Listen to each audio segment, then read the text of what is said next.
One is a listing national sports network desperate for cheap and compelling programming that can help stem a decline in audience and balance out some $24 billion in long-term rights contracts. The other is a formerly glamorous sport hoping to regain relevance and attract a generation of fans who have never heard of Sugar Ray Leonard or Roberto Duran. In 2017, that makes them the perfect couple. ESPN is 4 months into a 4-year deal with the boxing promotion company Top Rank, which handles some of the sport's top names Manny Pacquiao, Terence Crawford, and Vasyl Lomachenko, among others. The nature of the partnership began taking shape on December 9, when Lomachenko, a heralded up-and-comer, defeated Guillermo Rigondeaux before a capacity crowd at the theater at Madison Square Garden.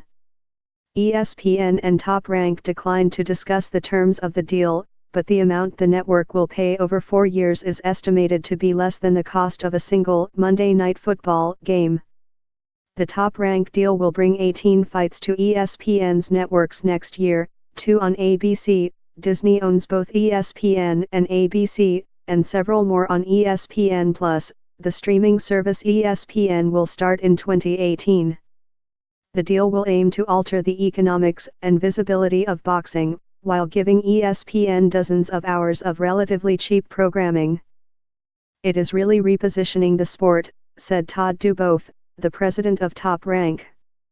I think it has been siloed. Nearly 2 million people watched the Lomachenko-Rigondeaux fight on ESPN. The undercard featured victories from Olympic medalists and the rising fighters Shakur Stevenson and Michael Conlan. The telecast followed ESPN's coverage of the Heisman Trophy ceremony, to draft off its audience.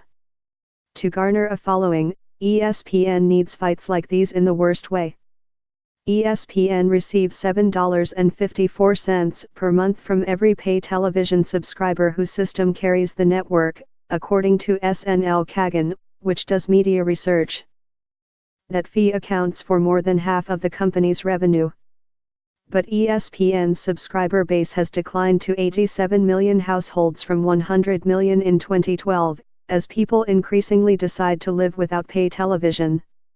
While the network remains profitable, overall revenue has declined, squeezing profit margins.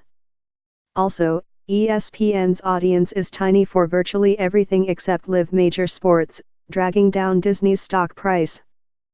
Locked into the enormous fixed costs of long-term rights contracts, ESPN has undergone 2 rounds of layoffs this year, shedding about 250 employees, though Disney's chief executive, Robert A.